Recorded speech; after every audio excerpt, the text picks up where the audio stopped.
Avant d'avoir des enfants, ma femme et moi, on s'est plaigné du bruit des klaxons et des sirènes qui montaient depuis le boulevard en bas de chez nous. Avec une fille qui a 5 ans et un fils qui a 2 ans, maintenant on habite dans un embouteillage, à New Delhi. Et c'est 24 heures sur 24. Chaque matin, on est réveillé par une fanfare.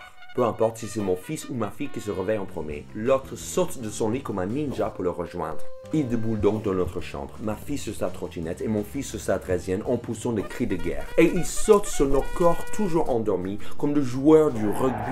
Puis mon fils profite de cette situation pour voler la trottinette de sa sœur. Du coup, elle lui court après. Ils repartent dans leur chambre avec autant de boucans qu'en arrivant.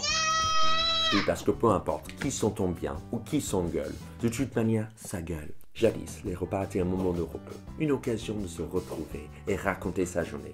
Maintenant, c'est le repas des faux vosos. Chaque phrase qui sort de ma bouche avant d'arriver aux oreilles de ma femme est contrecarrée par une « J'ai plus faim !» Ma femme est assise juste en face de moi, mais on a une relation à distance avec une connexion Skype de merde. Une des activités préférées de mes enfants en ce moment, c'est de sauter par terre depuis le canapé. Chaque fois qu'on croise les voisins, on dit « Je suis désolé », même avant de dire bonjour. Avec un sourire forcé et des cernes, ils nous répondent « C'est pas grave ».